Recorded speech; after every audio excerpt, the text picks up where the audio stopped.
right, folks, back on the Bossman show with Magpayo. He's the coach, UC Riverside Highlanders, the Big West Conference, doing big things. Coach Mike, what's up, brother? How you doing, man? What's up, Bossman? Thanks for having me.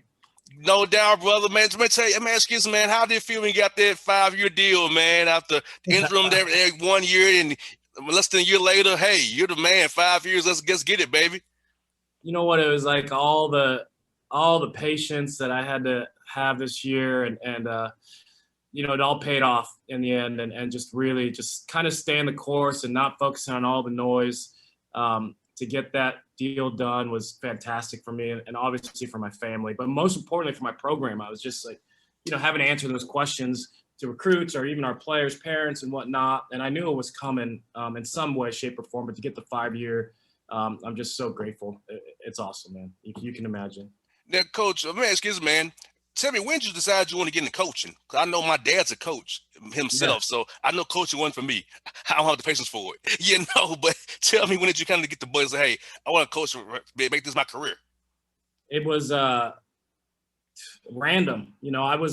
But similar to you, my dad coached me growing up, and he was, Filipinos love basketball. Like it's our national sport. So I had a basketball in my hand when I was a kid, a baby. And so when I was growing up, he coached me.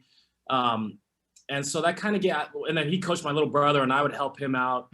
But really when I was in college, I went to UC Santa Barbara here, another Big West Conference team. And about 19 years old, I started coaching an 8th grade team, a little 8th grade boys team in Santa Barbara. And that's when I started.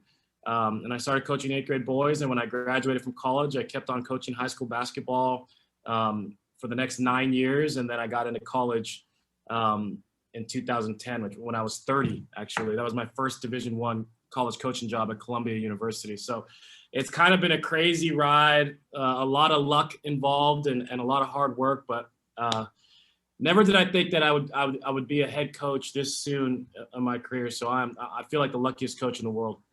And how did you kind of prepare to become a head coach? I know for me, I've never really been I've been a co-host, kind of, sort of, but not really. I always had my own show. So how was it if you kind of prepared to be a head coach when you was assistant coach? I know for me, I was a co-host. I was like, I have my own show. I really don't care. This is your show. I do what I want to on my own show. So how was it for you?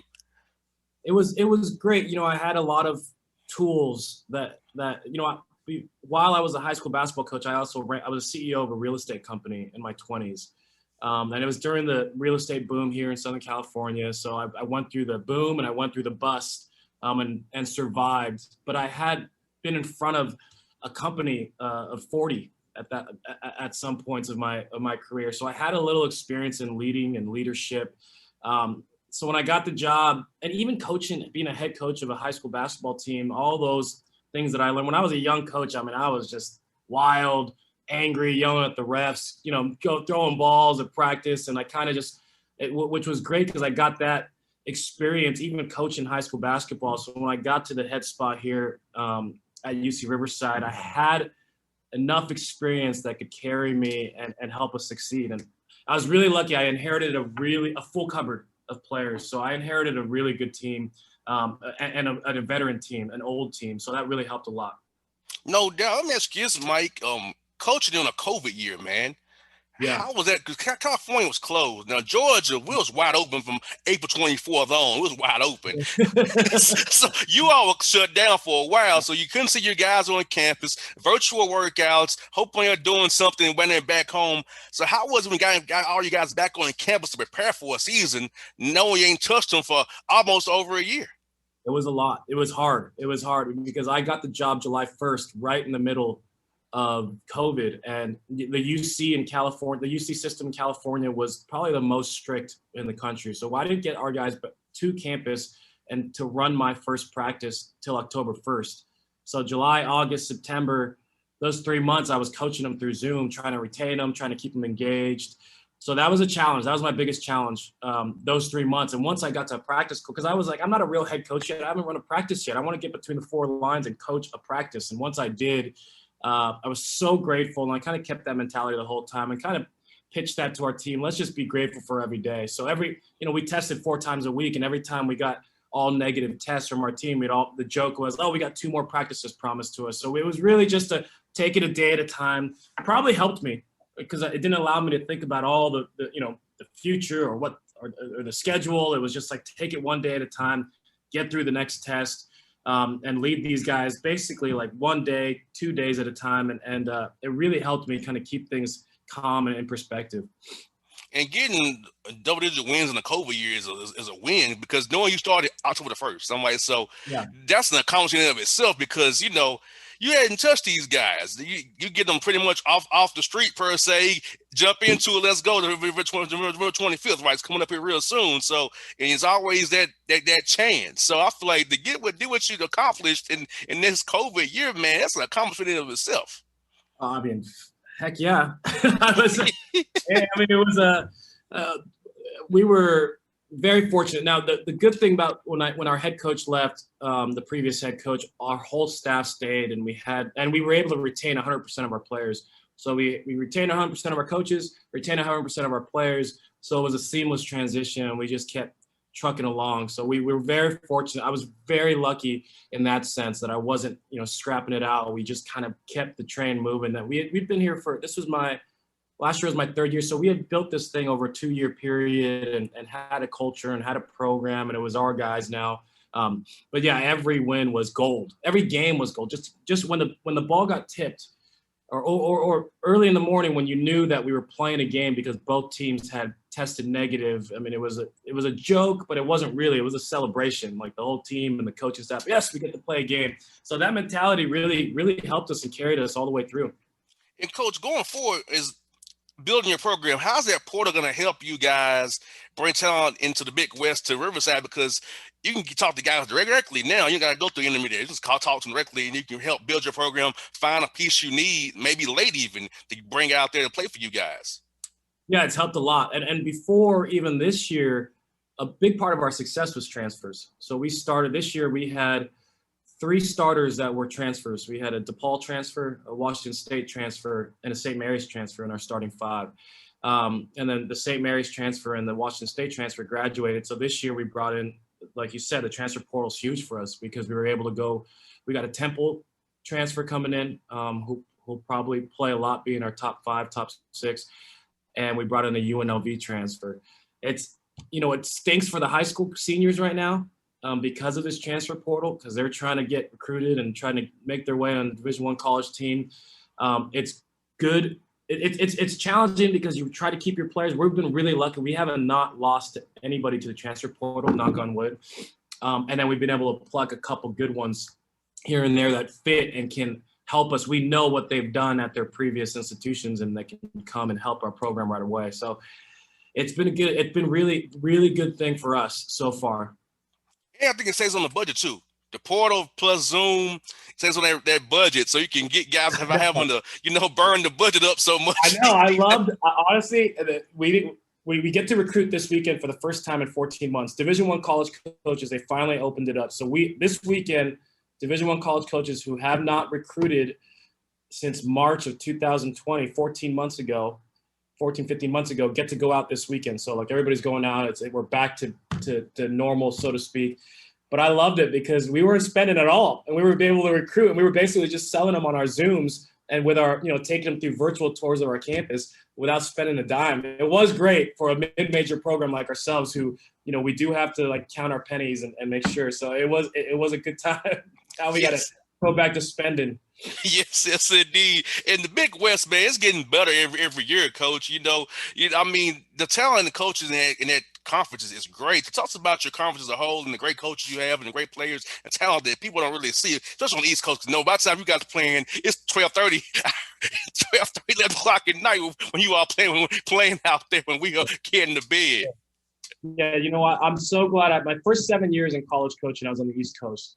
I was born and raised in Los Angeles, but then I go out and work 4 years in New York City at Columbia. And then I worked 3 years at Campbell University in North Carolina. But I got a sense I get it. I get why the East Coast and everything out that way is like a real, and the South is it's real. They love their college sports teams. Like to know when West Coast, it's a little breezy out here and a little, there's not a sense that it matters as much as the East Coast. A lot of it has to do with what time we play, like you said, to you guys. Whereas like over there on the East Coast, people are going out to watch games. like you got your hockey. I mean, you are like they were going out to watch whatever it is. It could be college football, it could be pro football. But here, the Big West back in the day was big time. You know, Big West used to have UNLV and UC Santa Barbara's always been good. Obviously, things have changed and evolved, but the Big West is a really strong conference. Like it's probably the 14th, 15th best conference based on a lot of analytic websites like KenPom and whatnot. So it's a really, really strong conference. The coaching is excellent. So every day, it's very similar to the Ivy League, where every coach you're going to be scouted to. These are great coaches. You got Joe Pasternak, who's been at Cal in Arizona, who leads UC Santa Barbara, and they should have won that first game against Creighton. You got Russell Turner, who's built UC Irvine into a powerhouse. And I look when I'm on these head coaches calls with all these coaches, Jim Les at UC Davis, former NBA player, Ron Gannat at Hawaii. All these guys have made an NCAA tournament already. Even Dietrich Taylor, Cal State Fullerton.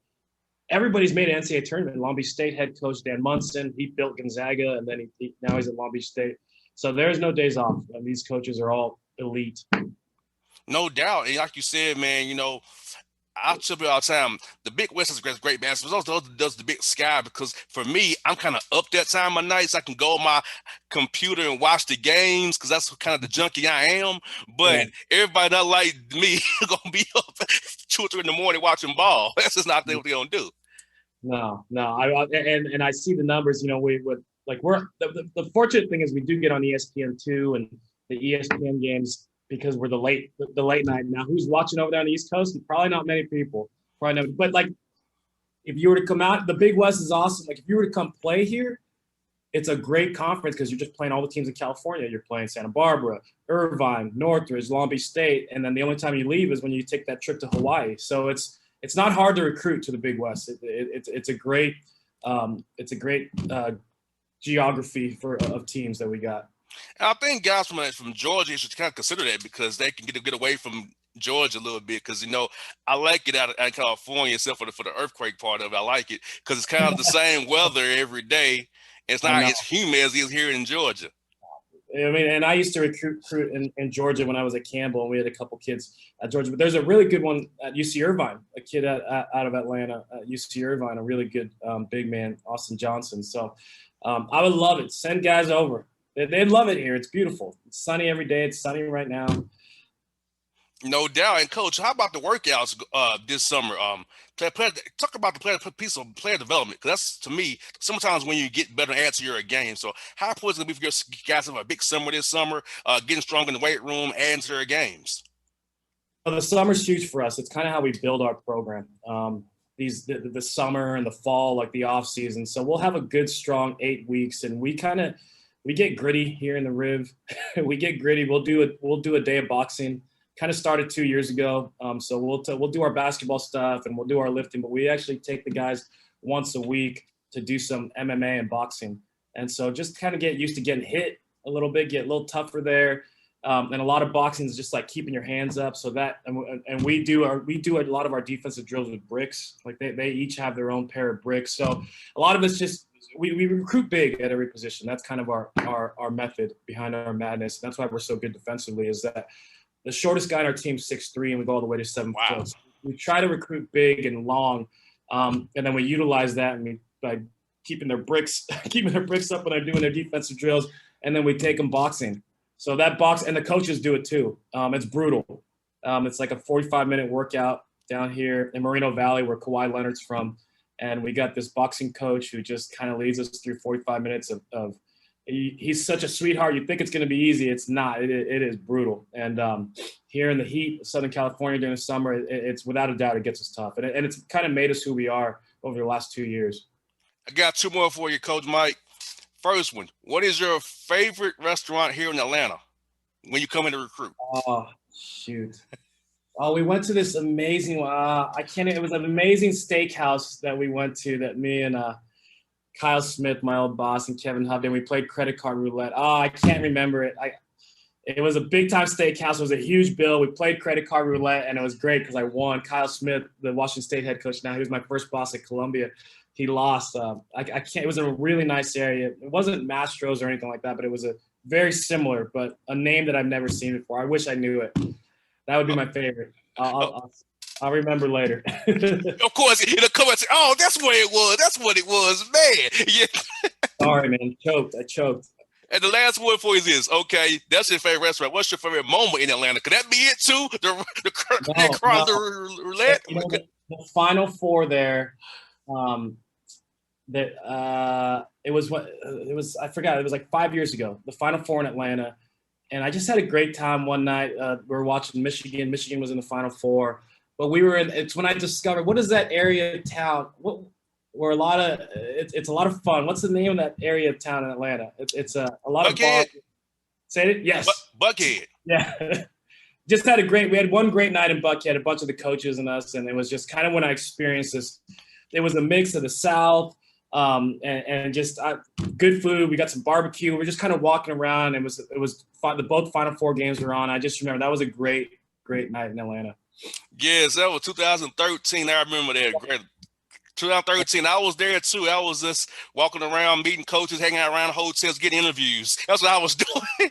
No, that was a great Final Four for us, and we got to really explore Atlanta, go to all the big parties and all that stuff. It was really cool. I really enjoyed that. I just remember, I vividly remember Michigan because they had this kid Spike Albright, and they almost they almost upset, but they lost in the finals from what I remember. Oh, yes. I hate that we missed out on in 2020 because I had so many interviews lined up with guys coming to town because I usually see everybody at the Peace Jam or Lake Point. Right. That's right. I had my flights booked. That's right. I had my flight booked to Atlanta. That's right. Are you guys going to get it back? You guys getting it back? Probably after 2026 or 27 probably. Okay. Because they got all mapped out already. We kind of just missed out. So they said the first opening, they're going to give it back to us again. So it just ruined my I had a whole little thing, all the interviews lined up that I was working on for months and wiped out. I found out about COVID on my birthday, which is March 11th, at the Hawks-Knicks game. That's when I found out about it. Oh my gosh. Is that the day that I got shut down? Yes, my birthday, March 11th, 2020, at the Hawks-Knicks game. And I got the text, the season's going to be suspended. I'm like, what? So forever, I remember my birthday is the day that the NBA shut down. Oh my God. And we went through all the way through your birthday before we're finally coming back. Nuts, man. Nuts. Let's just hope that we keep coming out of this thing. Oh, yes. I got my Pfizer. I got them Pfizered up. So I'm feeling good and ready to go, Coach. I'm feeling back to normal now. Atlanta's been wide open since April 24th. We haven't really shut down. Now, I feel better about life when I got a vaccine now. April 24th, 2020? Yes. We was going to shut down for 3 weeks. If we got shut down April 3rd, we open back up April 24th. Wow. That's crazy. Yeah, we just opened up yesterday, June 15th in California. So we'll see. But it is a little liberating not to wear a mask and all that. Yes, it is. But Coach, thank you for your time. But we'll do this again real soon. I had a lot of fun. You come out here recruit, man. Look, I got to get with you. We got to have your studio when I get back in that area. Well, Coach.